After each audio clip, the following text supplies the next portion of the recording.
pagi. Hari ini kita podcast dengan Prof. Yu, dosen sejuta mahasiswa. Jadi banyak sekali mahasiswa atau sekarang Alfas ya, Alfas atau mungkin juga ada mahasiswa yang nunggu hari ini podcastnya Fastcorp dengan Prof. Yuwono. Baik, kita sambut ya Prof. Prof. Yu, selamat pagi. Apa kabar Prof. Yu? Selamat pagi, alhamdulillah baik. Assalamualaikum. Baik, Prof. Yu. Alhamdulillah. Background-nya bagus, Prof. Yu. Alhamdulillah. Oke, hari ini juga kita kedatangan tamu Mas Oki 2004, QC Manager PT Interbat. Selamat pagi, Mas Oki. Halo, selamat pagi. Salam Oke. Alfa semuanya. Ya, hari ini saya ditemani Mas Oki karena mungkin hari ini juga sinyal saya kan timbul tenggelam. Jadi nanti itu mungkin saya sempat hilang atau gimana, nggak tahu. Ini kita backup plan, ada Mas Oki. Terus tamu kedua ada Mbak Pipit. Halo, selamat pagi Mbak Pipit. Pagi, Mas Graha. Ya, Mbak Pipit ini QC Manager PT Sanofi Indonesia ya, Mbak Pipit? Iya. Iya. Ya. Oke, kita mulai ya podcast kita hari ini. Mungkin kita banyak yang belum tahu kali ya. Kalau mahasiswa kan ngertinya ya. Kita campur-campur ya Prof. Yu ya bahasanya. Kan taunya ya Prof. Yu dosen apa-apa, tapi asalnya kan kita belum tahu ya Prof. Yu itu lahir di mana, apa podo-podo Jawa Timur ya, atau di mana gitu. Biasanya kan kalau Erlangga kan anak-anaknya atau mahasiswanya kan dari Jawa Timur ya. Prof. Yu bisa cerita nggak Prof. Yu? Mungkin lahir di mana, SD, SMP, atau sekolahnya sebelum ke farmasi Prof. Yu? Ya. Baik, ya, saya lahir di Sidoarjo ya, Kabupaten Sidoarjo. Oh, sama kayak Mas Oki. Ya, tapi kecamatannya Tulangan, ya kira-kira 12 km ke arah barat ya dari Sidoarjo itu. Oh. Nah, dari kecamatan itu masih masuk lagi, kira-kira 3 km lagi menuju desa, namanya Desa Sudimoro. Jadi Desa Sudimoro, Kecamatan Tulangan di Kabupaten Sidoarjo. Jadi saya SD di desa itu, SD Negeri Sudimoro. Kemudian saya melanjutkan di SMP Negeri 2 Sidoarjo. Dan untuk SMA-nya saya di SMA Negeri Sidoarjo. Ya waktu itu SMA-nya Negeri berapa, Prof? Kenapa? Negeri berapa? Soalnya Oki deg-degan. Siapa tahu SMA Negeri 1. Enggak, waktu itu memang SMA negerinya cuma 1. Jadi disebut negeri gitu saja. Itu 1 memang. Karena memang waktu itu belum ada SMA negeri yang lain. Tapi lokasi di mana, Prof. Yu? Soalnya Oki ini menunggu. Sama saja. Betul, betul. Sama di situ. Di mana, Prof? Di bawahnya jembatan itu? Ya, ya waktu itu zaman saya belum ada jembatan itu. Oh, ya berarti di situ, Prof. Wah, ini nggak seneng saya. Saya nggak seneng ini. Prof. Yu ternyata alumni satu alma mater. Manisdas, Siapa yang sana? Siapa? Saya, Prof. Oh, ya. Ini yang nonton SMA alumni SMA Negeri Sidoarjo pasti seneng nih. SMA Negeri 1 Sidoarjo. Ternyata satu alma mater sama Prof. Satu alma mater sama Prof. Yu. Nggak ada yang tahu loh, Prof. Kalau Prof. Yu itu dari Sidoarjo, Prof. Ya ada beberapa yang tahu, ada ya. Tapi kita nggak ada yang tahu. Betul. Saya kira di Surabaya, Prof. Saya kira dari Surabaya. Ya. Surabaya dan Sidoarjo kan dekat juga. Di daerah Sudimoro itu daerah pertanian ya di situ ya, banyak sawah sebetulnya, tapi juga terkait dengan pabrik gula kan dulu itu banyak tebu. Itu Prof. Yu berapa bersaudara, Prof? Mohon maaf, Prof. Saya kalau dihitung semua itu saudara saya itu totalnya ada 13 ya. Kalau dihitung semua itu ada. Ya, memang bapak saya, ibu saya itu produktif kan. Tapi waktu kecilnya banyak yang meninggal ya, tinggal 8. 8 kemudian baru beberapa bulan lalu meninggal kakak saya yang tertua. Jadi sekarang tinggal 7. Saya ini dari 8 tadi berarti saya nomor 5. Nomor 4 dari bawah ya. Gitu. Oke. Jadi saya keluarga besar, Mas. Keluarga besar. Farmasi semua, Prof? Enggak, kebanyakan sih wira swasta. Ya, kebanyakan. Tidak ada yang ya tidak ada yang negeri malahan ya. Ada S1 ya, tapi sudah pensiun. Dulu gimana ceritanya bisa ke farmasi, Prof? Gitu ya. Iya. Ya, pada saat itu sebetulnya saya tertarik untuk mendaftar proyek perintis 2 di IPB. Proyek perintis 2 itu sebetulnya karena saya kalau melihat orang sakit, yang berdarah-darah, begitu, saya nggak tahan. Nggak cocok gitu. Akhirnya saya hubungkan dengan ini, kesukaan saya itu kalau di SMA itu kimia. Oh iya. Nah, kalau kimia dekat kesehatan berarti itu adalah farmasi. Ya. Karena itu farmasi yang jadi pilihan saya saat itu. Sehingga Fakultas Farmasi UNAIR itu menjadi pilihan saya nomor 1. Karena memang di Surabaya PTN satu-satunya di Surabaya, maka pilihannya jatuh di Fakultas Farmasi UNAIR. Dan alhamdulillah. Alhamdulillah. Dulu sistem masuknya gimana, Prof? Kayak kalau zaman saya kan UMPTN ya. Sekarang itu apa? SBMPTN ya. Kalau Prof Yu dulu apa, Prof? Namanya proyek perintis ya. Jadi proyek. Jadi kalau masuk negeri itu namanya proyek perintis semua. Kalau untuk yang kayak farmasi UNAIR ini masuk proyek perintis 1.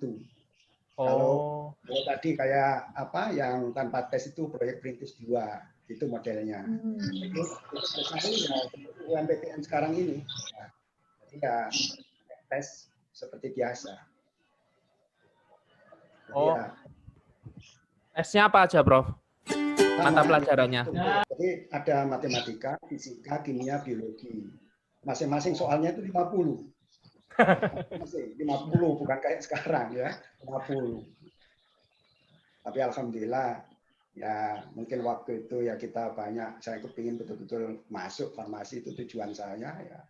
Alhamdulillah ya, berkat juga kita berdoa, sholat malam nggak ketinggalan, akhirnya bisa diterima sesuai dengan kita inginkan. Kira-kira kenapa fakultas farmasi? Jadi hubungannya dengan kimia, Mas. Saya memang SMA salah satu bidang MIPA itu adalah kimia yang saya sukai. Sama ini kayaknya kalau Mbak Pipit, Oki sama kayaknya, gara-gara kimia ya. Betul. Jadi hampir mirip sama tadi Prof Yu. Jadi waktu kelas 1 SMA itu saya suka biologi, Prof. Jadi memang pengennya kedokteran. Cuman ternyata kelas 2 SMA itu guru kimia ini menarik hati. Ya, dalam gurunya artian maksudnya. Bukan. Menarik hati itu menarik hati saya untuk suka kimia. Menarik hati saya untuk suka kimia. Saya belum selesai, Mas Graha. Oh iya. Gitu. Terus akhirnya ya saya cari-cari mata kuliah apa yang berhubungan sama kimia, ya memang pilihan pertamanya jatuh ke Fakultas Farmasi. Seperti itu. Kalau Mbak Pipit gimana? Sama nggak sejarahnya sama Prof Yu? Kalau sejarahnya sebenarnya dulu pas SMA sih paling suka SMA ya mana Mbak Pipit? SMA 6 Surabaya. Oh, Surabaya. Ya. Nah, sukanya sih waktu itu antara biologi atau kimia. Jadi waktu itu sih memang sebenarnya kan sempat tertariknya di bidang kesehatan. Nah, waktu itu kan opsinya mungkin tahunya ya antara kedokteran atau farmasi gitu kan ya. Nah, terus pas kelas 2 atau kelas 3 gitu itu ada program dari sekolah kunjungan ke beberapa fakultas. Nah, waktu itu kebetulan kunjungannya ke Fakultas Kedokteran UNAIR. Nah, pas masuk ke lab-labnya itu kok ngelihat apa itu namanya ada beberapa jaringan-jaringan di dalam toples gitu kan. Kayaknya genetiknya itu pada karo Prof Yu. Sama kayak Prof Yu semua genetiknya. Kayaknya enggak deh. Akhirnya ke farmasi. Akhirnya yang masih dekat dengan ini ya dunia kesehatan, terus di farmasi kan juga ngelihatnya kan tertariknya kayaknya asik nih nanti kan di lab gitu-gitulah, pakai jas lab gitu kan, penelitian apa gitu deh. Nah, awalnya sih itu. Berarti sama dengan Prof Yu ini, semua Prof Yu. Saya juga gitu Prof Yu. Jadi kurang lebih sama kayak Oki, sama kayak Mbak Pipit. Itu sama kayak Prof Yu kayaknya, sama. Awalnya ke kedokteran, terus senengnya kimia, terus nggak kuat itu kalau ke kedokteran ngelihat sing kayak gitu-gitu, akhirnya masuk ke farmasi. Oke, balik lagi ke Prof Yu. Prof Yu, itu farmasi kan mata kuliahnya banyak ya Prof Yu ya. Dulu itu, kalau sekarang kan kita tahunya Prof Yu itu guru besar analisis farmasi ya. Lah, emangnya waktu awal-awal dulu itu sudah langsung senang di analisa farmasi atau gimana Prof Yu? Ya, jadi ceritanya begini ya. Pada saat itu mahasiswa itu kan bisa jadi asisten mahasiswa ya. Ya kebetulan waktu itu saya diminta Pak Inoni untuk membantu untuk mengawasi praktikum. Ya, di situ saya banyak belajar sebetulnya, banyak belajar tentang analisis formasi baik kualitatif maupun kuantitatif. Lama juga jadi asisten mahasiswa itu. Nah, kemudian saya berpikir memang menarik juga sih analisis farmasi ini. Ya, karena memang itu kan mengidentifikasi senyawa-senyawa yang ke dalam praktikum itu kan menarik. Kita dikasih zat yang kita tahu, kita disuruh mengenal. Zaman dulu itu analisis organik itu 2 SKS. Yang untuk yang organik yang digunakan juga 2 SKS. Tetrasi saja 2 SKS. Waduh. Bisa dapat jelek dong IP saya ya. Ya, tapi kalau titrasi aja 2 SKS. Ya. Jadi karena jadi asisten mahasiswa, jadi kalau reaksi warna, reaksi nyala, ya kan? Kemudian juga reaksi-reaksi yang terkait identifikasi, ya masih banyak yang nyantol sebetulnya. Tetrasi gitu kan.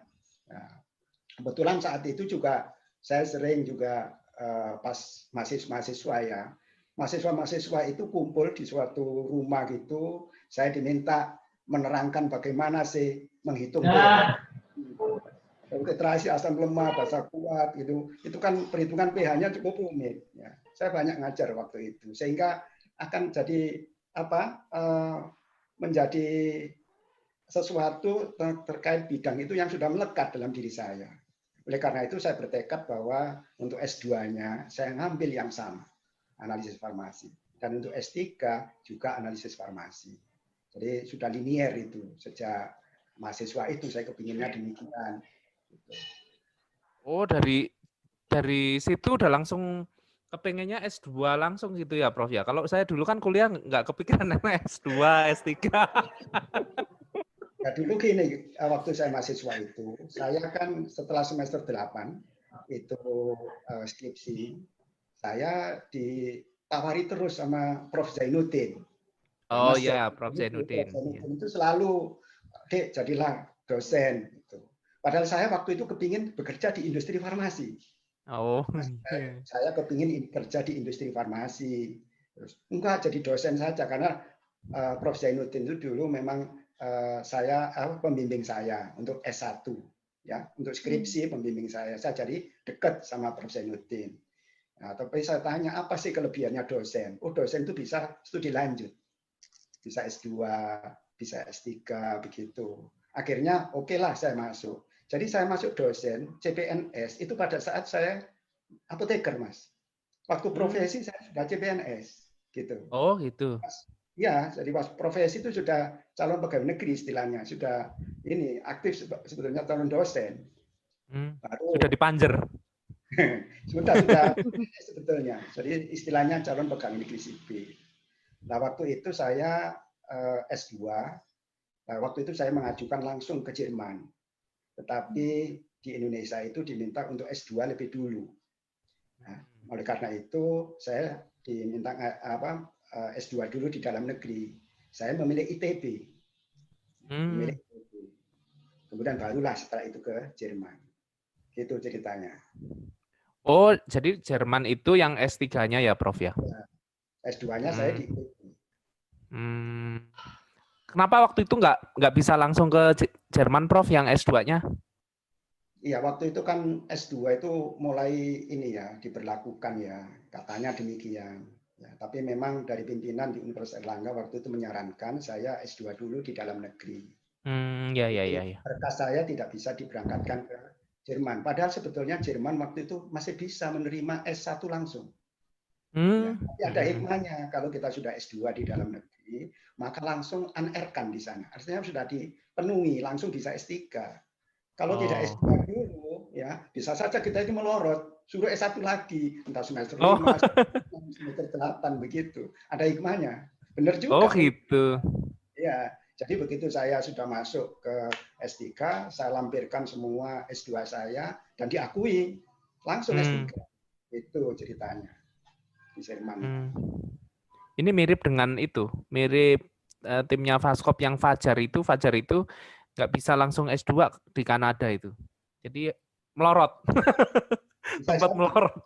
Bisa jadi iya, balik lagi. Ya. Jadi itu sejak di mahasiswa, kemudian setelah jadi dosen saya lebih banyak ke analisis farmasi. Saya kira semua ilmu sebetulnya sama ya, bisa berkembang dengan pesat apapun lah bidang ilmu itu. Tapi karena mungkin saya sudah banyak tadi terkait dengan analisis farmasi sejak semester awal itu kan, jadi asisten mahasiswa itu seakan-akan kayaknya sudah menjiwai di analisis farmasi. Itu ceritanya. Ya. Skripsinya apa, Prof? Ngomong-ngomong kalau boleh tahu.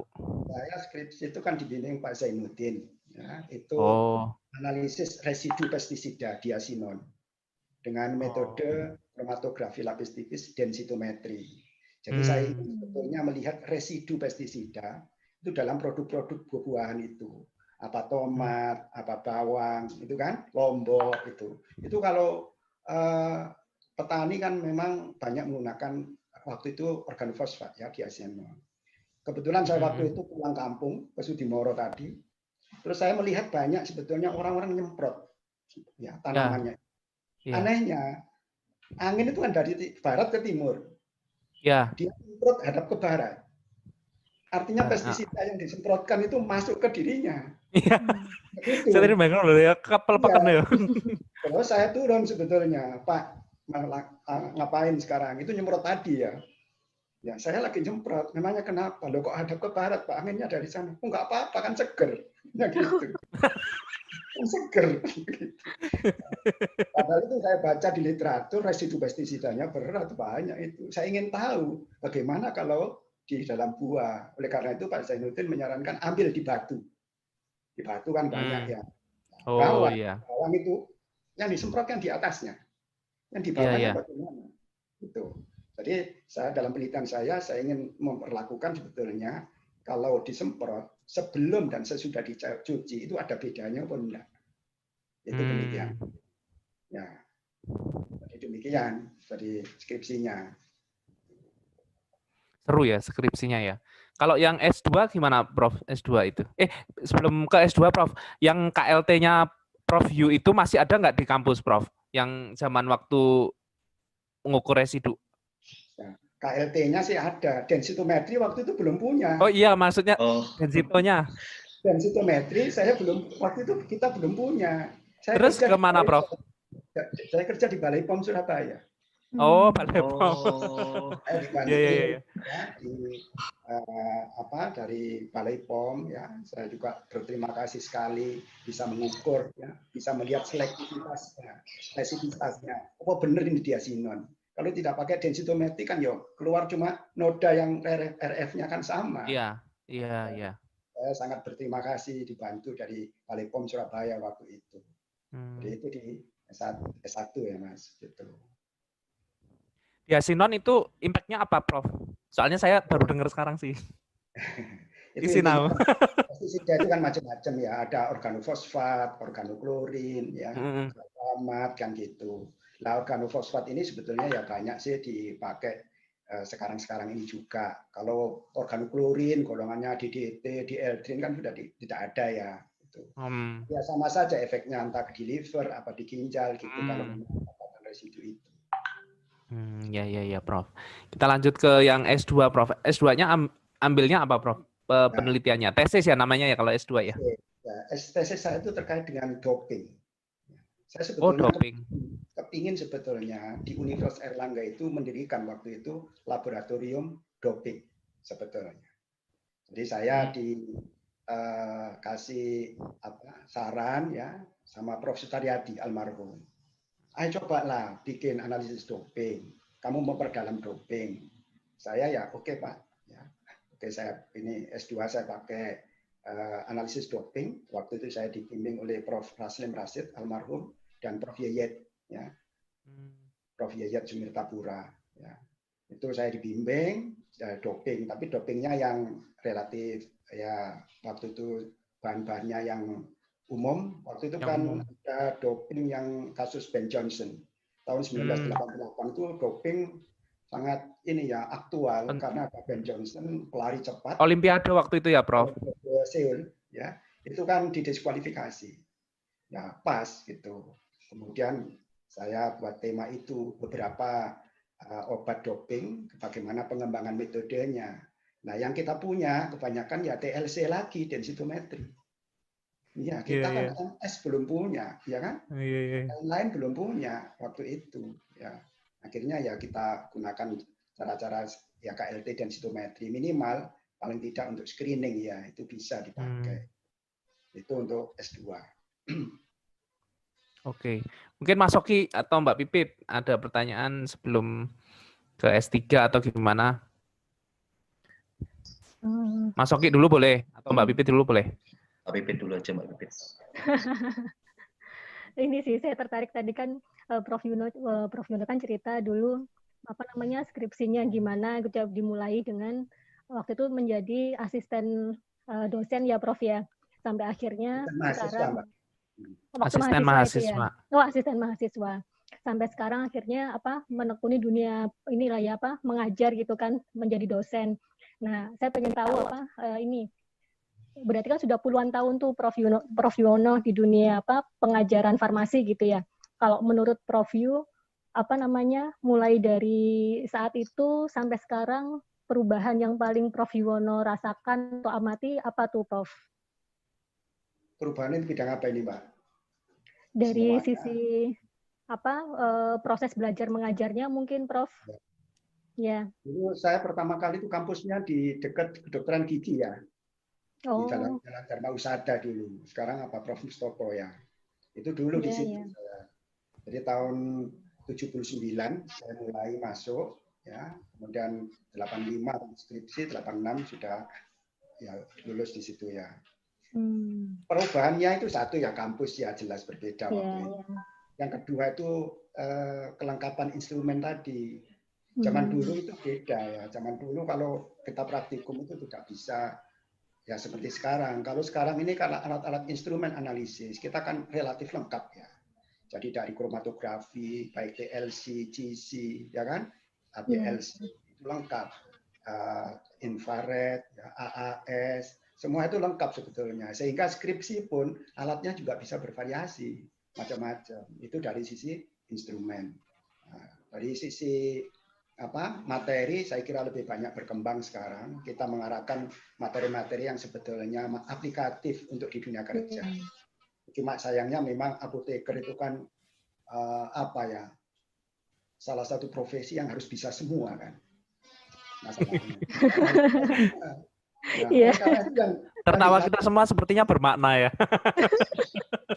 Apa saja diajarkan ke kita kan, bukan sekedar farmasetika dari bahan awal sampai produk ya, sampai manajemennya, sampai pada quality assurance-nya, layanannya. Jadi itu yang di bidang farmasi jadi beragam. Dan sekarang ini memang ya kita bisa semua jadinya, bisa kerja di mana-mana. Nah, itu dampak positifnya. Artinya pilihan kerja untuk lulusan farmasi itu cukup banyak. Oleh karena itu mungkin ya profesi farmasi itu jadi primadona di Indonesia. Bayangkan sekarang perguruan tinggi negeri maupun swasta ya, yang menyelenggarakan pendidikan tinggi farmasi sangat banyak loh sekarang ini, sangat banyak. Ya. Tapi memang pendidikan tinggi farmasi harus ditunjang dengan peralatan-peralatan yang memadai. Dan alhamdulillah kalau di UNER, alhamdulillah sudah cukup bagus ya untuk pembelajaran ya, praktikum untuk S1. Gitu Mbak. Jadi mencoloknya cuma kurikulum ya sesuai perkembangan tadi, aplikatif tadi. Itu berkembangnya di situ. Iya. Saya masuk Mbak Pipit nanya yang itu. Prof Yu, kalau kita di pabrik itu kan punya instrumen, terus punya ya rencana analisa bla bla bla. Itu kan ada budgeting gitu ya, Prof Yu, kalau di pabrik. Nah, kalau di universitas itu apa modelnya kayak gitu ya, Prof Yu? Kan kita punya misalnya HPLC, punya apa. Nah, Itu apakah di awal tahun itu pengadaan reagennya, pengadaan mungkin WS-nya dan sebagainya itu kalau di kampus itu dibuat budgeting gitu nggak sih, Prof Yu? Sama kayak di pabrik gitu? Ya, saya kira sama ya. Satu kan analisis kebutuhan ya. Kalau kita dalam kebutuhan pendidikan, kebutuhan praktikum, itu kan kita sudah rencanakan. Jadi semester depan, semester depannya lagi itu praktikum kan sudah established ya, sudah ada di situ. Nah, kebutuhan terhadap reaksi, kebutuhan terhadap instrumen, semua itu kan sudah kita petakan gitu. Nah, kalau untuk pengadaan itu dalam rangka pengembangan, Mas. Atau dalam rangka memang mungkin ada alat-alat yang sebetulnya ada tapi misalnya rusak, misalnya begitu. Iya, iya. Itu pengadaan baru. Nah, pengadaan baru ini ya sesuai dengan fakultas kita dan dana juga dari atas kan, dari pemerintah. Nah, itu yang harapannya ya kita mengajukan. Termasuk misalnya kalau di Fakultas Farmasi itu kan ada unit layanan pengujian. Nah, dulu memang kita semua mencoba sih mendirikan suatu unit ini. Yang pengadaannya sebetulnya lebih banyak tidak dari pemerintah. Kita berupaya sendiri. Jadi ceritanya itu kalau ULB, ya, ULB FFUA, kalau boleh saya cerita itu, dulu pada saat tahun berapa itu ya, saya diamanai menjadi kepala untuk laboratorium ya, pengelola multipurpose laboratorium namanya, yang mengelola instrumen-instrumen tadi. Iya, iya. Di farmasi sudah ada unit layanan itu, tapi multipurpose lab ini saya ajukan akhirnya mendapatkan dana dari BSN, Badan Standarisasi Nasional. Kita termasuk BSN waktu itu. Oleh karena itu kita mendapatkan fasilitas untuk akreditasi lab, akreditasi lab. Kemudian karena ada unit layanan, akhirnya Prof. Nurholis waktu itu sebagai dekan menggabungkan. Ya sudah, unit layanan itu aja kita akreditasi berdasarkan ISO 17025 supaya layanannya lebih qualified lagi. Dan disitulah kita gabungkan pada tahun 2003 dan setelah itu kita ya, mendapat juga beasiswa, bukan beasiswa, dana dari Dikti juga untuk mengembangkan unit layanan itu. Jadi di situ dulu Prof. Gunawan, ya, Prof. Sarani, ya, Prof. Muhammad Mulya almarhum, Prof. Yanto, Prof. Nur Erma itu bergabung jadi satu kita mengembangkan itu dan alhamdulillah sampai sekarang masih ada. Itu. Cuma sayangnya memang kalau itu kita mendapatkan alat-alat yang lebih baru, yang tantangan-tantangan analisis farmasi sekarang luar biasa. Nah, sekarang GC MSMS atau LC MSMS itu sesuatu yang sangat dibutuhkan untuk induritis kemarin, ya kan? Iya, iya. Tantangannya ke sana, tapi kita belum mampu. Ya betul, LCMS-MS, Prof. Kayaknya banyak yang ngincer LCMS-MS. Ya gitu. Jadi kalau untuk pendidikan sudah ada, sudah demikian tertib lah semua itu untuk pengaturan kriteria perguruan tingginya. Oke. Sambil saya menyapa yang mungkin menyimak di YouTube, silakan kalau ada pertanyaan tulis saja di live chat ya, teman-teman Al-Fasr. Ini ada Mas Farizal yang sudah menyapa. Hai Mbak Pipit, itu Mbak Pipit dicapa sama Mas Farizal tuh. Hai Mas Ngerti ya Faris. yang disopo Mbak Pipit. Iya. Padahal ada 4 loh orangnya di sini. Mas Oki, silakan kalau ada pertanyaan ke Prof Yu. Ya, jadi kan untuk jadi seorang profesor kan pasti pernah mahasiswa nih, Prof. Saya tertarik sama ini nih, story-nya waktu S1 tuh dulu pernah nggak sih, Prof, mengalami ya kayak remedial, kemudian ujiannya nggak ada yang harus ngulang kayak gitu, Prof. Itu pernah nggak sih seperti itu atau semuanya lurus-lurus saja kayak gitu, Prof? Ya, kebetulan kalau angkatan saya itu pada awal sebetulnya dimulainya SKS. Tapi kalau kakak-kakak kelas itu masih sistem gugur waktu itu. Jadi kalau satu pelajaran itu gagal, ulang semua itu zaman dulu. Oh, masih SKS. Aduh, saya bisa nggak lulus kalau kayak gitu. Nah, pas saya masuk itu adalah SKS. Sistem kredit semester. Ya tentu adalah yang namanya mengulang dan sebagainya itu biasa. Tapi ada cerita menarik ya sebetulnya. Nah ini. Cerita menarik. Suatu ketika waktu ujian, ya, kakak kelas itu, ya kakak kelas, ya, itu bilang sama saya, Yuwono, kamu nanti duduk harus dekat saya. Jadi ada 4, satu di depan, satu di kanan, satu di kiri, satunya di belakang. Kamu harus contohin, katanya gitu. Karena ini kakak kelas ini sudah beberapa kali nggak lulus waktu itu. Nah, jadi ya coba ya, saya takut orangnya besar-besar kan. Akhirnya ya besar. Saya kasih bocoran. Ya. Oke lah. Apa yang terjadi? Saya nggak lulus. Nilainya F waktu itu. F itu full. Nggak terima F. Saya nggak lulus. Tapi alhamdulillah yang 4 tadi lulus. Saya nggak lulus. Nah, tapi waktu itu boleh mengulang. Dan yang resiko kan. Nah, jadi dari kakak kelas juga temennya dosen-dosen itu. Nah, kamu hukum Yuwono jangan jadi saya, katanya gitu. Saya akhirnya mengulang lagi, langsung HER itu atau istilahnya itu ujian perbaikan ya.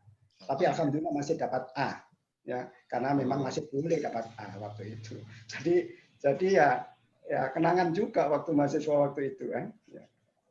Kadang-kadang ada datang itu kakak kelas itu, ada bawa kertas tulisan, datang dekat saya, terus itu, ayo coba kerjakan ini.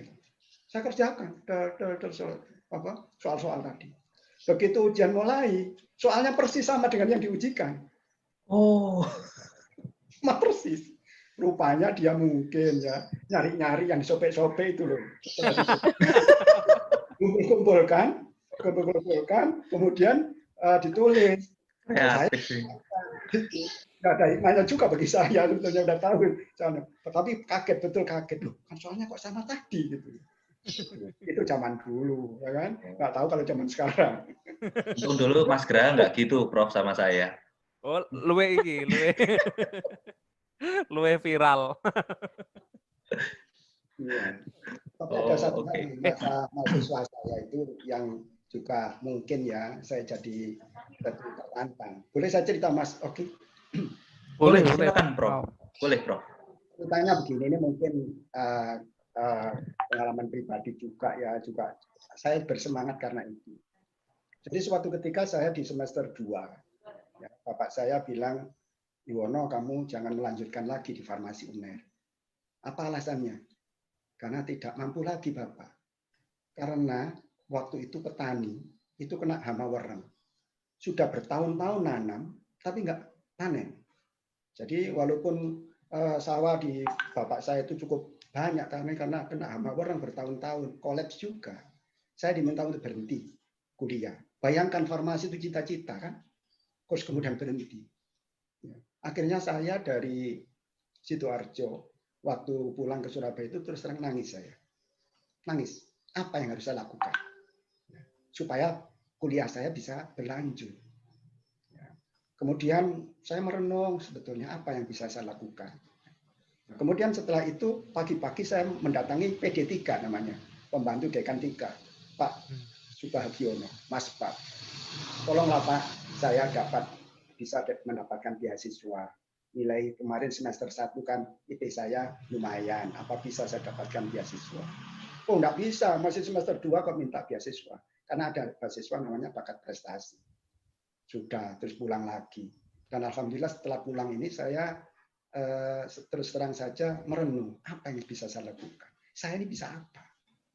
Nah, rupanya kelihatannya apa saya bisa ngajar. Karena di kos-kosan itu selalu datang siswa-siswa yang minta diajari waktu itu. Di Gubeng Gelingsingan itu. Jadi setiap hari ada 9 orang, ada 5 orang gantian itu minta diajari macam-macam. Apa saya bisa ngajar? Itu terbetik begitu. Dan kok memang Allah sudah menggariskan seperti itu. Kok tiba-tiba saya ditanya oleh Prof. Sugianto, mau kamu ngajar di SMA? Mau. Mau Mas, saya masih mengambil Mas. Karena sama-sama di situ kan di analisis farmasi juga, jadi dekat. Ayo ngajar, tapi Sabtu atau Minggu. Setelah itulah saya jadi bimbingan tes, pengajar-pengajar bimbingan tes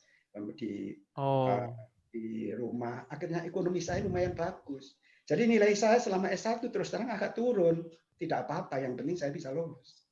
Dan alhamdulillah saya dapat beasiswa bakat prestasi selama S1 dan selama apoteker. Dari Pak Bak itu tidak membilangi saya kalau saya diajukan. Dan alhamdulillah saya juga dapat, walaupun waktu itu juga nggak banyak ya, tapi ya masih bisa. Nah di situ ternyata kalau kita dikasih kesulitan, memang kita di situ mungkin ada rencana-rencana dari Allah. Nah, di situ akhirnya saya bisa bertahan, sehingga jadi apoteker waktu itu dan bisa mandiri. Waktu itu saya mandiri, saya tidak minta orang tua lagi sebetulnya. Itu sejak semester itu ya Prof, semester 2 itu ya Prof? Sejak semester 2 itu. Semester 3 mulai dapat beasiswa itu dan sampai terakhir sih apoteker juga dapat. Itu mungkin ya. Jadi ada kesulitan, ternyata memang ada hikmahnya sebetulnya kita harus berjuang. Kalau tidak mungkin kita sudah berhenti, selesai sudah. Baik Mas. Nggak ketemu Prof Yu kita. Nggak ketemu Prof Yu kita. Ini cerita nggak ada yang tahu loh yang cerita ini ya. Nggak tahu saya kira. Iya. Nggak banyak yang tahu. Ini ada yang mohon izin, ada yang nyapa Prof. Mbak Retno Sari. Hai Mas Yu, keren deh katanya gitu. Selamat pagi Mbak Retno Sari, terima kasih. Ini ada Meta juga, ada siapa lagi? Ada Berry. Berry nyapa brother-nya, brother kembarnya. Halo. Rocky seperti biasa. Oke. Oh. Tapi ngomong-ngomong ya, Prof Yu tadi kan sering dapat A ya. IPK-nya berapa, Prof? S1 aja, Prof. Nggak usah yang lain. Nah, kan saya tadi bilang bahwa selama saya mahasiswa, saya kan pengajar bimbingan belajar kan. Saya banyak dibantu. Waktu itu kan ada Prof Gin, Prof Sarani itu di McViso waktu itu. Itu banyak saya dikasih kelas. Sehingga kegiatan saya banyak ngajar itu. Dan nilainya terus terang aja memang turun. Jadi di S1 saya itu IP-nya nggak tinggi, 2,75. Tapi waktu itu teman-temannya Prof Yuwono kan seberapa? Untuk jadi dosen sudah bisa, ya. Kita. Tapi ya alhamdulillah kalau untuk S2-nya lumayan bagus karena memang khusus untuk S2 waktu itu. Jadi di ITB saya alhamdulillah cum laude, ya. Bahkan di S3-nya juga magna cum laude. Ya, karena memang itu cuma di situ. Tapi kalau S1 ya saya ngajar. Di samping ngajar di bimbingan belajar, saya ini banyak ngajar anaknya pejabat. Jadi anaknya pejabat SMA 2, SMA 5, SMA 1, ya, itu banyak kumpul di rumah sore saya ngajar. Waktu itu. Ya. Banyak bingkisan berarti ya, Prof. Jadi seperti itu. Banyak parcel. Bagi saya yang penting waktu itu sudah bisa lolos dan sudah bisa berhasil, itu bagi saya sudah cukup. Karena kalau kita belajar khusus di sekolah, kuliah ya maklum ya, kan memang waktu kan susah memang. Main minggu aja juga ngajar. Masa-masa di SMA, waktu di S1 saya seperti itu. Kalau waktu itu kita balik ke yang S2-nya Prof Yu. Prof Yu S2-nya waktu itu berapa tahun Prof Yu di ITB Prof Yu? Ya, biasa kalau ITB kan 2 tahun ya S2 ya. S2.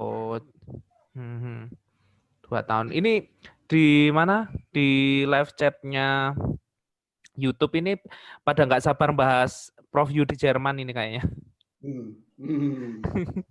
Mungkin Oki kali ya. Oki soalnya udah pengen nanya itu kayaknya. Monggo Mas Oki. Ya, jadi makasih Mas Graha. Ya memang kan kalau lihat gelarnya Prof Yu itu kan ada gelar yang waktu dulu saya pertama ketemu itu asing gitu Prof. Rernat. Nah itu bisa diceritain nggak Prof? Gelar Rernat itu dari mana? Kemudian ya struggling selama di Jerman itu seperti apa kayak gitu? Dan apa ya istilahnya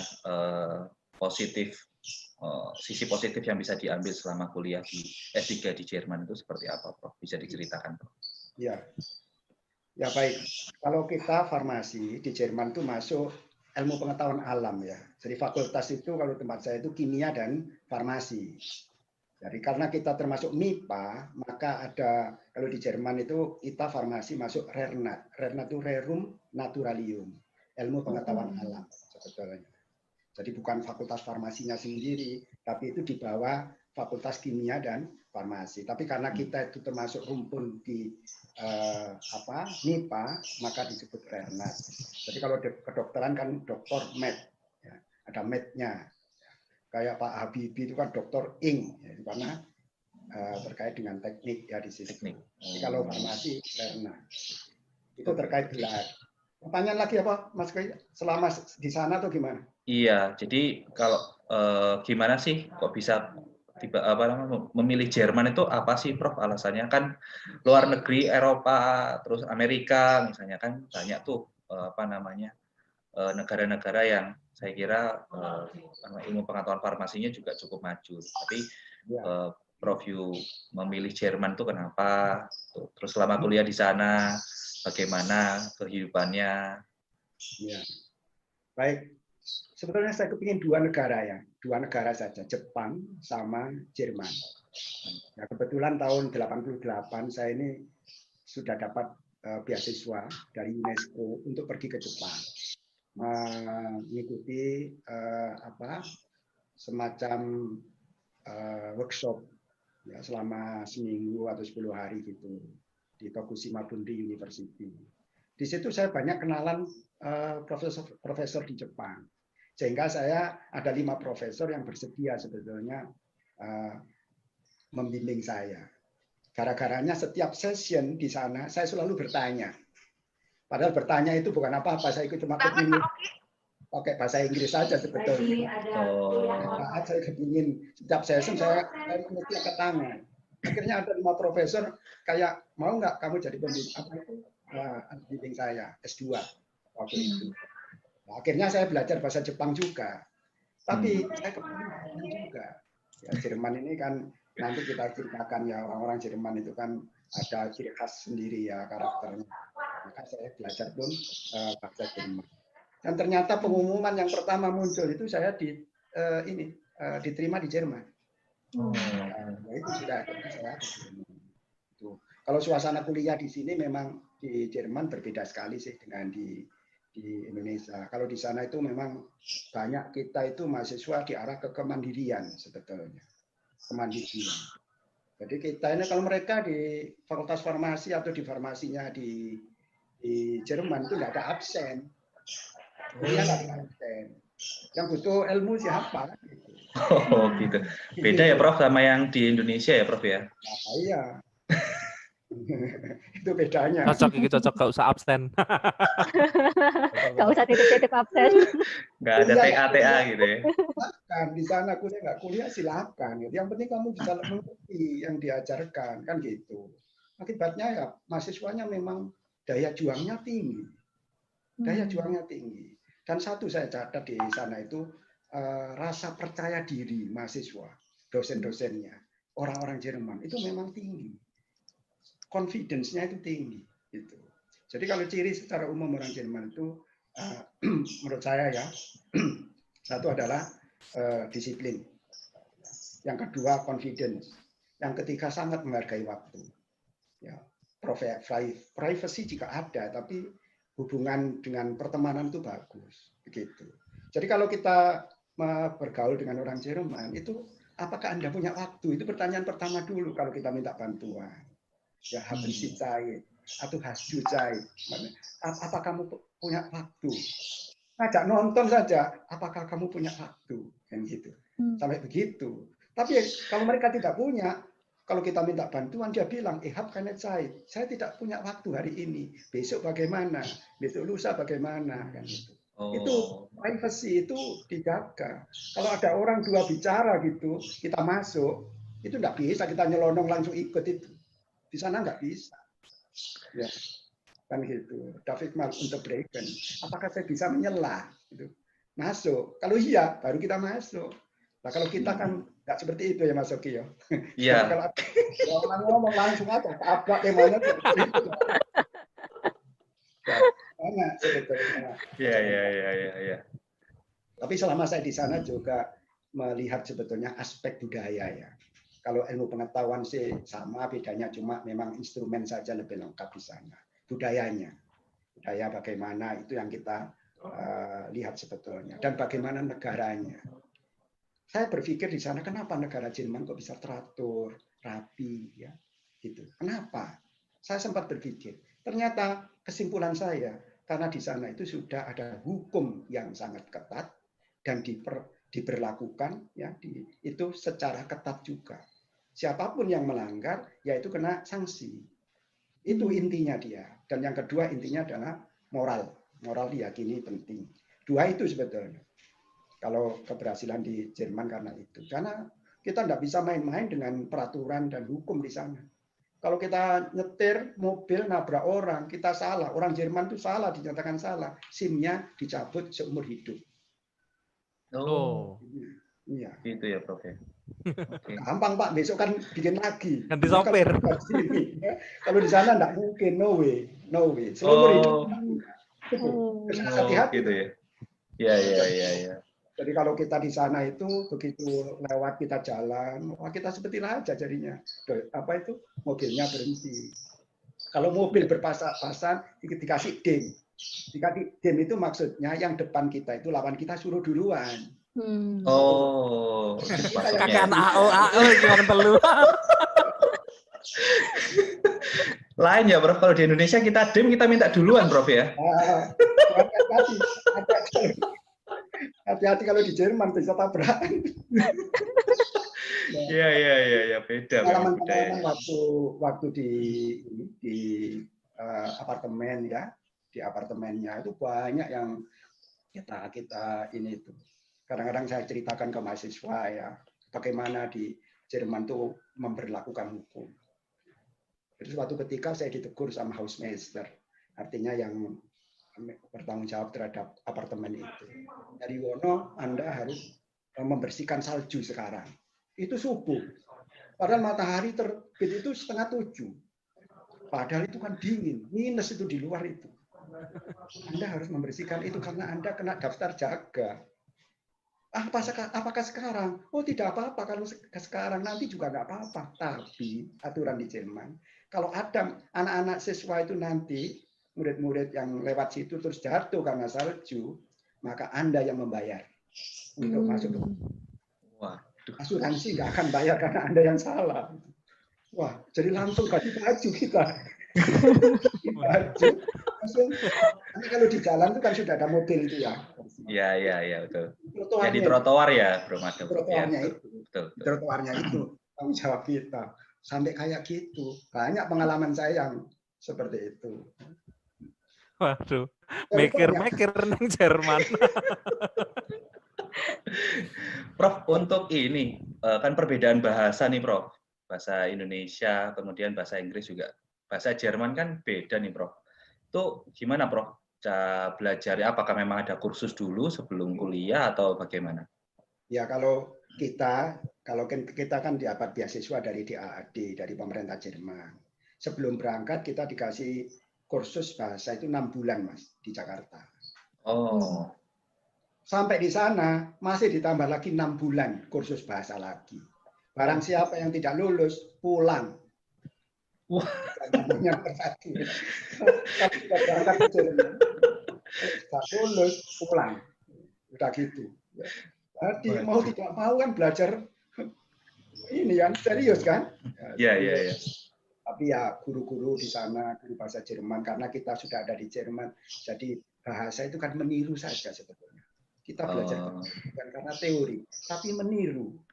Anak-anak kecil itu bisa pinter bahasa bukan karena teori. Grammar itu belum. Niru dari ucapan orang tua, orang lingkungan. Nah kalau kita ada di Jerman ya otomatis bahasa Jerman itu sudah melekat di anak-anak kecil, cepat. Tapi alhamdulillah anak-anak kita sekarang bahasa Inggrisnya, bahasa asingnya bagus. Karena memang di YouTube ini kan banyak bahasa-bahasa asing ya. Dan siswanya. Jadi bahasa jadi kendala, tapi sebetulnya karena ancamannya seperti itu ya kita untuk ujian-ujian itu. Berarti nggak ada bahasa Inggris ya, Prof, selama di Jerman ya? Maksudnya nggak kalau itu nggak harus harus pakai bahasa Jerman gitu ya, Prof ya?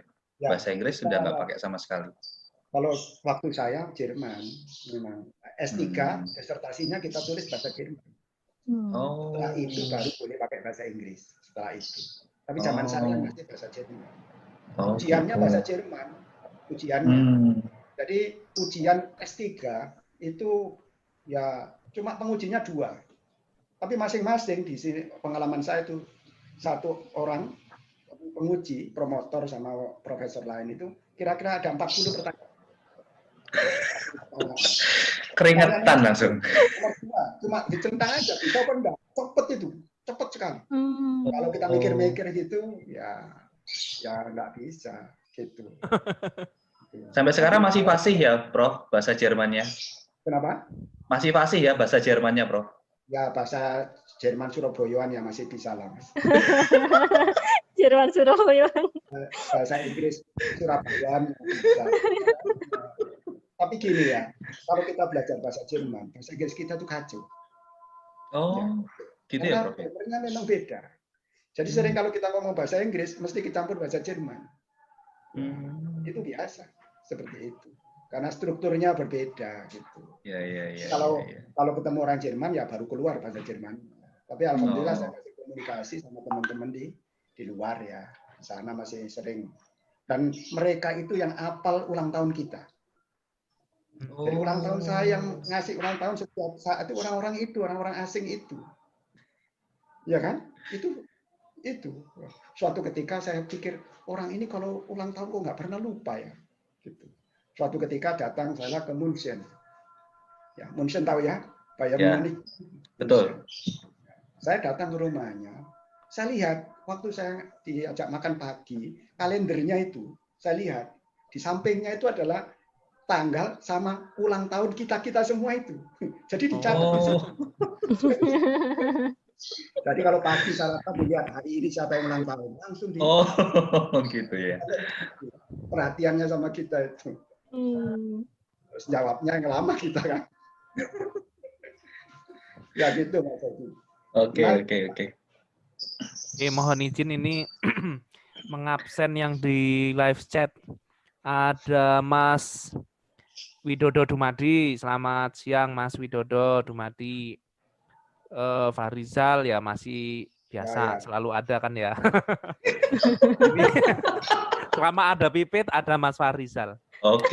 Kemudian ini Mbak Arum saja, namanya sih di sini Mbak Arum saja. Kemudian Mbak Firasti Agung.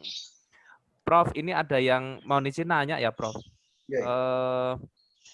Ini Mas Farizal nanya bioteknologi. Mungkin gimana, Prof? Farmasi kapan ke biotek gitu?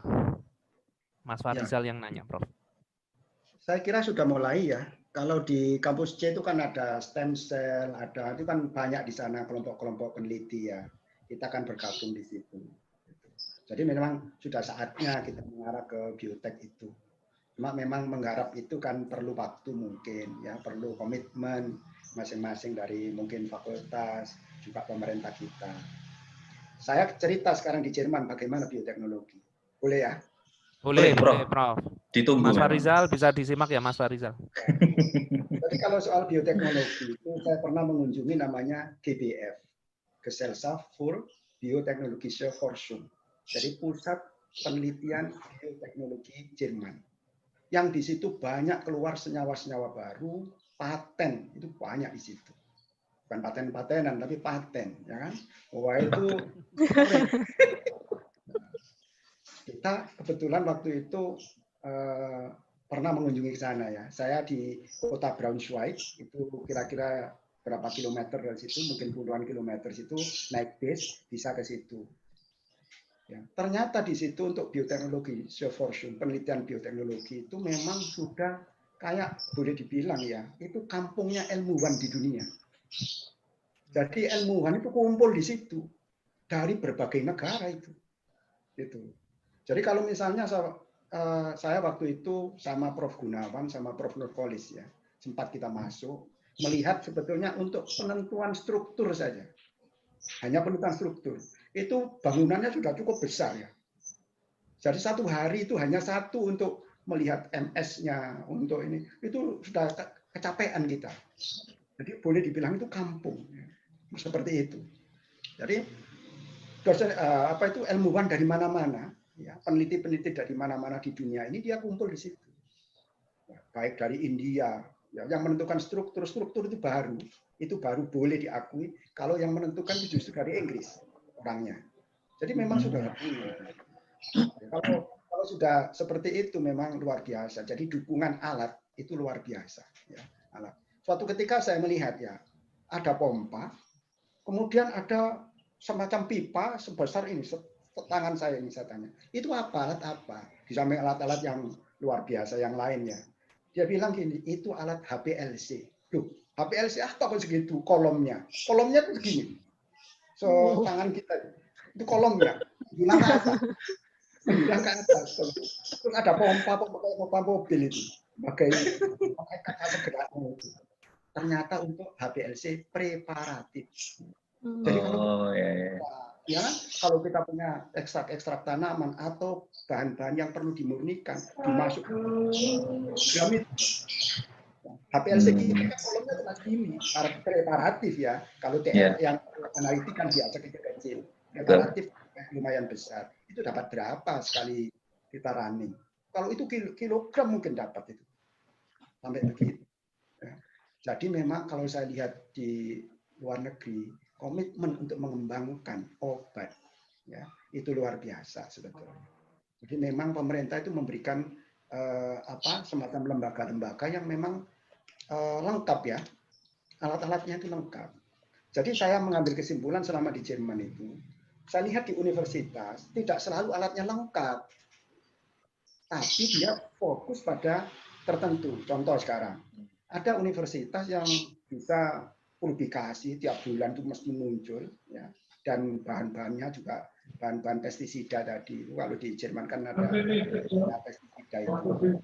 Ternyata itu apa modalnya? Saya lihat kok orang ini, kok profesor ini sebetulnya kok bisa ya sering publikasi dan terkait dengan paten dan sebagainya. Saya datang ke labnya. Yang punya apa? Cuma ABS. Apa sebetulnya ada laboratorium sederhana untuk melihat apakah bahan ini aktif atau tidak. Dia mengekstraksi dari sumber daya alam, termasuk biota laut, itu diekstraksi. Ya, ekstraknya itu ternyata langsung jadikan pakan untuk apa? Ulat. Jadi ulatnya itu dikembangkan di situ, dibiarkan, terus dikasih makan ekstrak dari itu tadi, tanaman tadi, biota laut itu. Ya, mana yang mati banyak? Ya, yang mati banyak bandingkan aktif. Nah, itu kita jadikan pestisida. Tapi dia cuma begitu saja, Mas. Bukan dia yang mengekstraksi, yang mengidentifikasi sampai sintesis, enggak begitu. Dia bagian ekstraksi. Setelah itu dilanjutkan siapa? Universitas lain.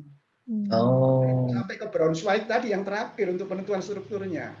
Setelah itu baru masuk Bayern, ya, obat masuk di situ.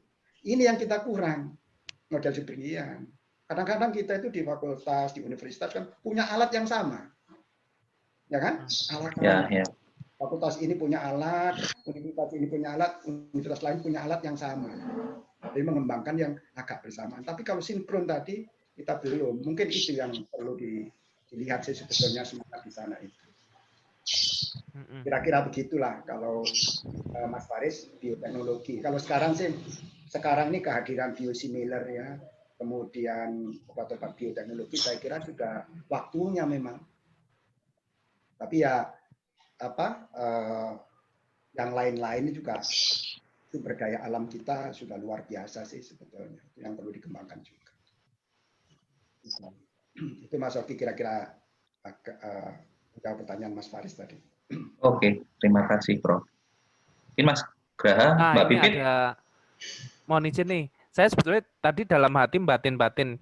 Ini kayak ceritanya si Kartiko yang dulu pernah ngisi Vaskop itu loh, yang di Taiwan. Oh ya. Nah itu Prof Yu mohon izin info. Jadi kita pernah ngundang Kartiko itu sekarang S3 di Taiwan. Nah alat yang dipakai itu dominan LC-MS. Nah itu dari tanaman-tanaman. Saya dulu waktu itu sempat kepikir, Kartiko kalau diduetkan sama Prof Yu seru kali ya. Nah, ini Kartiko hadir nih, si Kartiko Arif nih. Halo, selamat siang Mas Kartiko. Ya, Pak. Jadi itu Prof Yu nyambung sama ceritanya Prof Yu tadi. Jadi si Kartiko ini di Taiwan itu sama kayak gitu Prof Yu. Jadi purifikasi dari tanaman-tanaman gitu loh Prof Yu. Ya. Nah, nanti jadi kayak bahan obat atau apalah itu nanti dikembangkan jadi obat. Jadi ceritanya nyambung kayaknya. Mohon maaf. Mungkin ada Mbak Pipit pertanyaan lagi terkait industri Mbak Pipit. Yang sama Mas Kartiko ya. Iya. Kartiko. Jadi Kartiko sebelum berangkat ke Taiwan itu kan sudah magang di tempat kita di ULB. Oh iya iya iya. Yang memberikan reference dia kayaknya saya. Yang memberikan reference ya itu saya juga termasuk. Saya sering diskusi sama Mas Kartiko ya. Jadi di ULB sering juga kita banyak diskusi untuk pengembangan analisis farmasi ke depannya dan seterusnya. Dan rupanya dia juga bisa S2 di Taiwan, alhamdulillah. Dan sudah menikah. Ya. Kemudian juga sekarang S3. Ya. Jadi saya ada beberapa mahasiswa yang saya kasih reference dan cukup berhasil di luar negeri sebetulnya.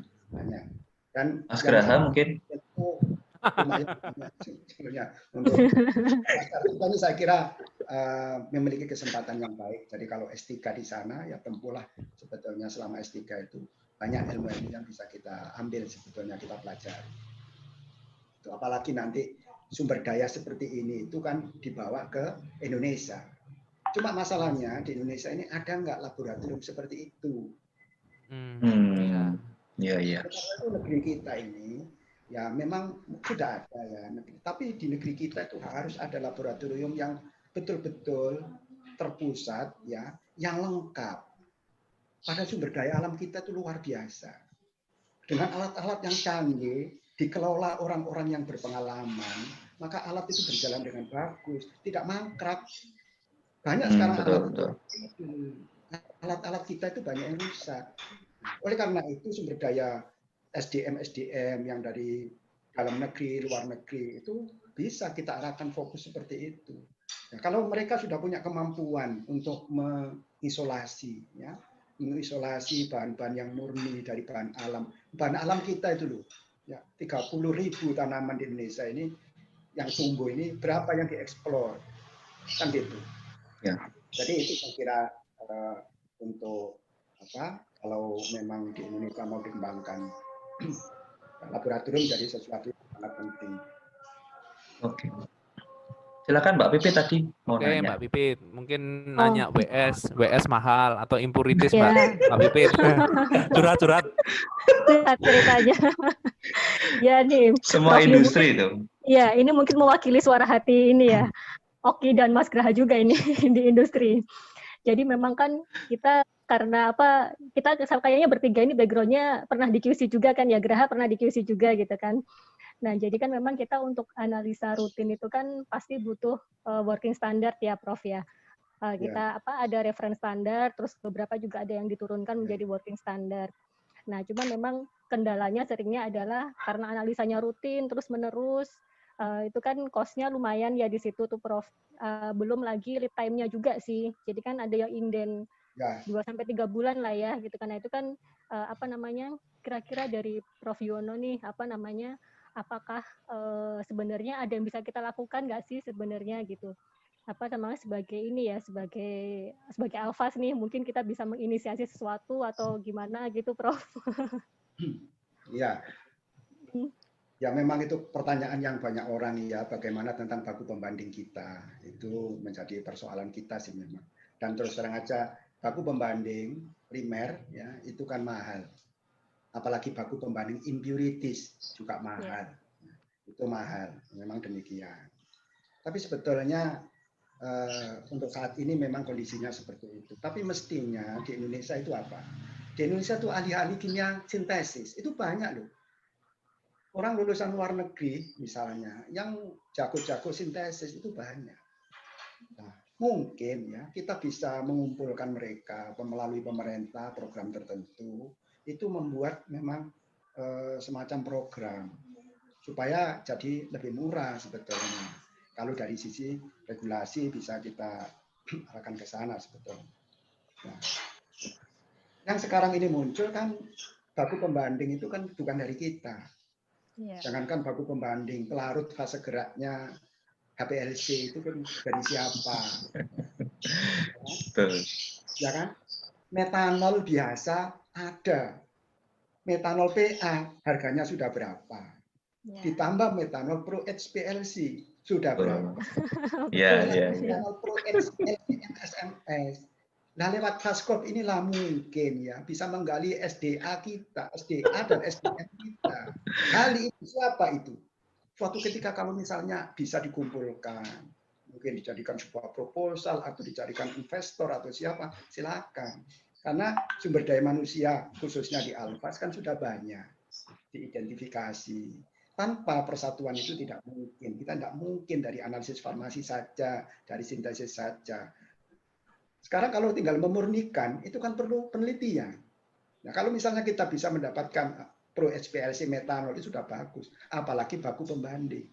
Saya yakin baku pembanding itu bisa kita buat dengan orang-orang kimia sintesis tadi ya, kimia organiknya sudah matang bisa kita masukkan. Lah ini alhamdulillah di Badan POM ya, di BPUMN itu sudah mulai mengarah ke sana.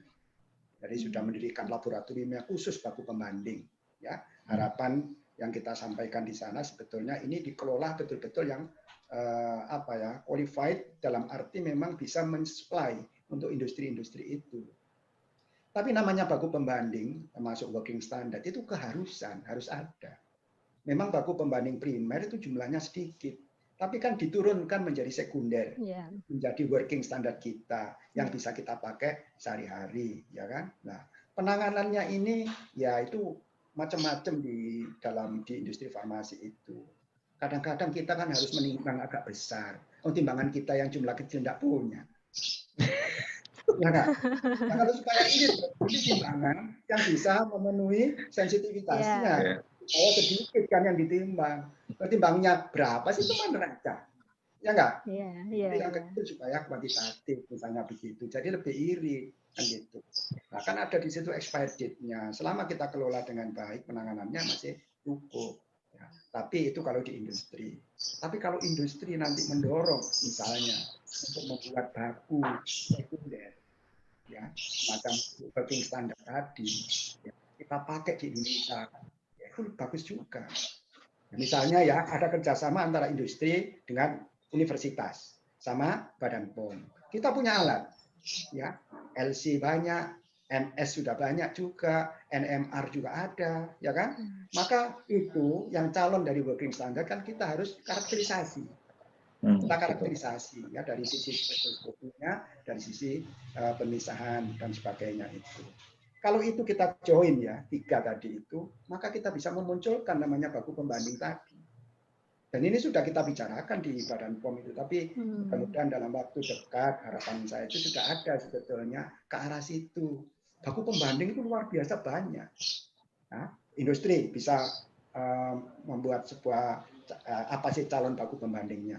Apalagi sudah memenuhi persyaratan ya itu kita tes karakterisasi, kemudian kita tes kuantitatifnya, mungkin impuritiesnya, stabilitasnya, langsung kita cap dengan Badan POM, maka jadilah baku pembanding. Kalau itu bisa bagus ke depannya karena yang dari BPUMN sudah ada sih baku pembanding farmakope Indonesia, tapi mungkin jumlahnya memang belum lengkap. Maka persatuan ya istilahnya kolaborasi dengan universitas dengan industri saya kira hal yang baik menurut saya itu yang kedepannya kita belum bicara baku pembanding impurities ya apalagi impurities tapi kenapa India kok bisa India itu luar biasa terus terang aja luar biasa India itu baku pembanding ya dicap di USP ada baku pembanding dia itu banyak sekali ya impurities juga ada kolom juga bukan hanya kolom biasa, kolom kiral pun mereka produksi dan sudah terpampang di daftarnya USP. Kita jauh kita. Ya. Mungkin lewat Fastcop ini, mari kita identifikasi. Siapa tahu, ya kan? Ada sumber daya manusia, ya kan? Seperti itu. Siapa tahu nanti itu bisa Berat sih, tapi ya amin aja lah. Ya, kan itu aja kan sebagai media saja. Itu kira-kira demikian. Jadi kalau untuk teknisnya ya memang baku kerja itu ya memang keharusan ya, karena kromatografi itu adalah metode relatif. Artinya bisa dihitung kadarnya kalau pakai baku. Kalau tanpa baku enggak bisa, namanya harus komparatif, ya kan? Nah, cuma memang baku pembanding kok mahal. Ya itu kan karena faktor itu. Kita belum mampu apa-apa di sini. Saya nggak tahu ya, menurut saya sih enggak. Ya, belum waktunya. Makanya yang dirintis di Badan POM ya, di BPPOMN itu saya kira hal yang sangat bagus, di mana sudah concern terhadap baku pembanding. Nah, tinggal mungkin nanti mudah-mudahan kerjasama itu semakin kuat sehingga nanti suatu ketika yang namanya BPFI itu bisa didapatkan oleh semua industri farmasi Indonesia. Itu kira-kira Mbak. Iya, terima kasih Prof. Nggak sengaja ya, nggak terasa, bukan nggak sengaja. Nggak terasa waktunya. Iya, nggak sengaja gitu sampai muter terus. Nggak terasa ya, Prof. Jadi ini udah mau masuk jam 12 kayaknya. Kalau ketemu Prof Yu itu waktunya kurang kayaknya ya. Betul. Tapi gimana juga tetap kita ada terbatasnya. Mungkin Prof Yu bisa kasih closing statement, Prof. Mungkin ada tren analisa farmasi atau apa mungkin yang perlu disampaikan sama Prof Yuwono. Silakan, Prof. Iya. Sekarang ini kalau di industri farmasi ya, industri farmasi ini kan regulasi kan semakin ketat. Semakin ketat sekarang ini. Ya, kalau kasus-kasus kayak impurities itu kan jadi seperti itu tahun lalu kan, masalah nitrosamin ya, NDMA itu kan jadi memang aktual di seluruh dunia. Maka yang tren ke depannya itu masalah toxicity, masalah safety. Itu menjadi sesuatu yang penting kita perhatikan selain quality. Quality selama ini kita kawal dengan GDP, ya, terus kemudian safety terhadap obat-obat kita ini harus kita kawal, khususnya ini. Jadi peranan apoteker minimal pada saat kita melakukan mau memproduksi sesuatu atau obat tertentu, kita memang berangkatnya harus dari struktur. Kira-kira dengan struktur seperti ini itu rawan nggak, rentan nggak, nah menghasilkan impurities yang dengan toksisitas yang toksik. Itu minimal di situ dulu ya. Trennya itu akan ke sana. Kalau tren itu nanti akan muncul, maka aktivitas analisis farmasi demikian ketat ya. Sekarang satu ya, tentang impurities. Elemental impurities masih kita tangguhkan di Farmakope Indonesia. Belum kita cantumkan sebagai elemental impurities yang dipakai alat ICP, ya ICP MS. MS, ya. Itu kan aturan di USP-nya pakai itu, ya kan? Belum, itu belum. Tapi kalau organic impurities, maka ini sudah mulai. Ya, kita harus mengawal sebagai apoteker ini, menjamin bahwa obat kita itu adalah memang katakanlah ada impurities, ya tidak sesuai, tidak terlalu jauh dari yang dipersyaratkan. Kita lihat profilnya aja. Kalau kecil-kecil atau ini berdasarkan relatif respon faktornya, ya relatif retention time, kita bisa ngira-ngira sebetulnya. Jadi oh ini masih aman lah. Itu yang bisa kita laporkan. Memang sumber daya yang dibutuhkan itu memang diperlukan memang baik dari reagennya maupun dari peralatannya. Ke depan saya kira kehadiran LC-MS-MS itu adalah sesuatu yang sudah tidak ini lagi. Kalau ini dulu kan trennya kan HPLC, ya kan? HPLC, betul. Sekarang untuk clinical validation misalnya. Kalau konsentrasinya kecil, apa kita yakin itu memang obat zat yang kita analisis? Yakin enggak gitu? Ini bisa dekat nggak nih? Yakin. Nah, semakin melebar. Iya. Oke. Ya benar. Outsourcing apa tidak? Masalahnya regulasi. Badan POM itu mengikuti dunia. Kalau di dunia menggunakan LCMS MS atau apakah itu QTOF, apakah itu Orbitrap, ya itu. Tapi selama ini memang belum ada mandatori ya. Tapi yang penting kita apoteker di industri itu bisa mengembangkan dan memvalidasi metode kita. Asal kita buktikan dia valid, ya sudah, boleh saja. Boleh. Karena memang buktinya adalah validitas. Jadi kalau bisa kita periksakan dengan bagus, kita cek akurasinya memenuhi, robustness-nya oke, ya kan? Ya sudah. Apapun metodenya, ya bisa kita terima sebetulnya. Nah, tapi untuk cleaning validation ya jangan pakai titrasi. Mbak Pipit, jangan pakai titrasi, Mbak Pipit. Masuk hasilnya, masuk pasti. Not identified gitu ya. Itu salah satu tren ya, salah satu tren. Tapi untuk berikutnya itu tren untuk yang dikatakan Mas Faris tadi, ke arah bioteknologi itu. Jadi pengembangan ke arah sana ke depannya itu.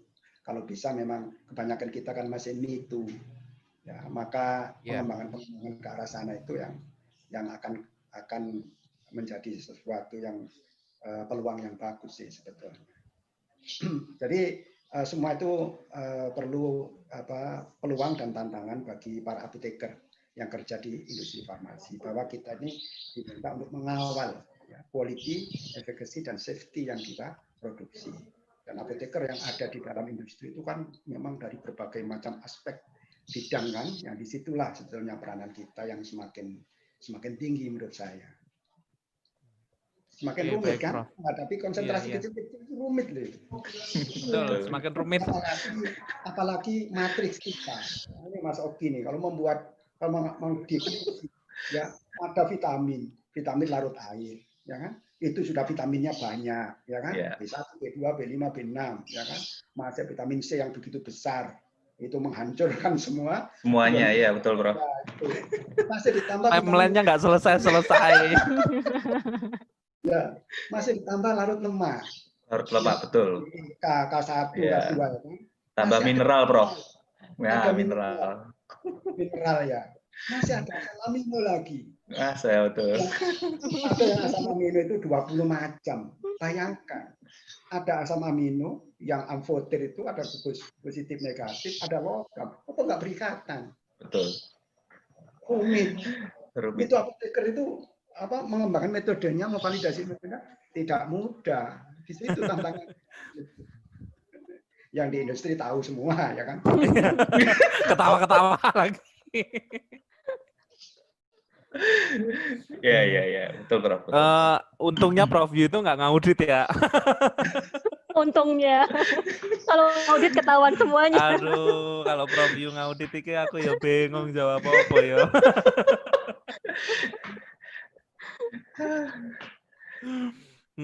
Prof Yu ini dari live chat Prof Yu saya bacain, banyak yang ngucapin terima kasih Prof Yu sudah ngasih kuliah katanya. Ini ada yang terakhir, ada siapa ini? Ini Pak Adin ya maksudnya ya, aku nggak begitu kenal. Adin Wira Pramudita. Kemudian Mas Farisal, Mas Widodo Dumadi, Kartiko, saya absen ya. Mbak Mimin, oh ya kelewatan ini Mbak Mimin. Ya. Kemudian Mas Krisna Sakti, siapa lagi ya yang absen?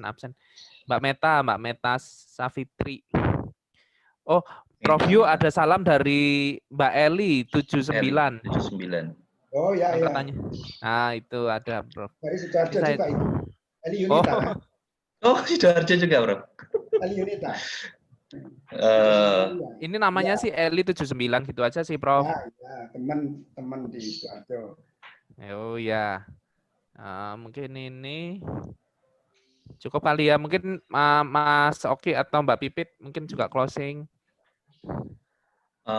Kalau dari saya sih, ya saya sebagai alma mater Universitas Erlangga dan Fakultas Farmasi juga, saya bangga punya salah satu dosen yang Prof Yu ini levelnya bukan level UNER lagi ya, tapi udah levelnya Indonesia, karena saya tahu jam terbangnya Prof Yu, jadi ngasih seminar nasional, ngasih masukan-masukan juga buat ya salah satunya Badan POM seperti itu. Jadi ya sharing ilmunya Prof kami tunggu baik itu di channel maupun di seminar-seminar yang lain, maupun nanti mungkin ke depan ada konten lagi baik itu di Fastcop ataupun di media yang lain itu, dan jangan bosan-bosan untuk selalu sharing ilmunya, Prof. Itu buat yang lihat nih, ya dari tadi ceritanya Prof Yu, bahkan Prof Yu pernah ngulang ya. Jadi dan IPK-nya juga S1 juga 2,75, tapi bisa jadi profesor. Di situ juga kita bisa lihat bahwa maksud Anda apa ya Mas Oki ya? Maksud saya gini, semangat juang, nggak gampang menyerah.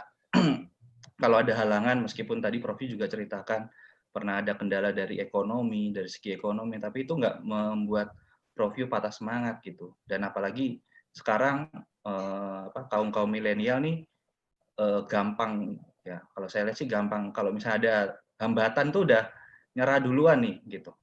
Nah itu yang kira-kira kita bisa sebagai kaum muda ini meniru sisi positif dari Prof Yu yang sudah disampaikan. Gitu aja sih.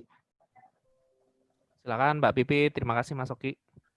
Oke, yang pasti sih terima kasih buat Prof Yu untuk sesi kita siang ini ya, sudah berbagi banyak hal, baik dari sisi profesional maupun tadi ada beberapa hal yang juga di-sharingkan, yang tadi Mas Oki bilang ya pengalaman hidup lah ya yang Prof Yu berikan ke kita semuanya sekarang siang ini. Jadi kita nggak cuma dapat update knowledge, tapi juga mungkin inspirasi juga gitu ya dari Prof Yu. Kalau untuk kita semuanya sebagai Alpha sih tantangan ke depan tadi Prof Yu juga sampaikan semakin tinggi untuk dunia farmasi.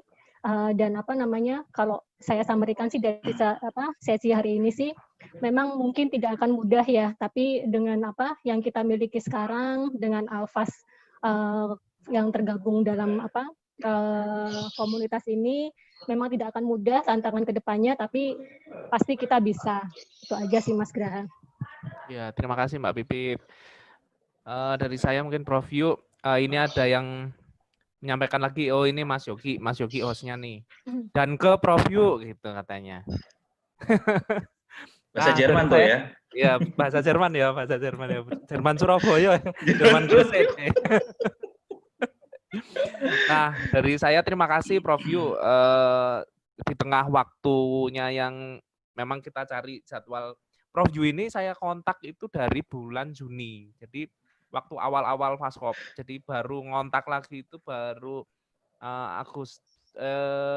ya deket-deket Agustus lah ya. Jadi nyari waktu. Ya Prof Yu juga nggak gampang gitu. Jadi Prof Yu kan diundang sono sini ya Prof Yu. Makanya tahu farmasinya ada di mana-mana.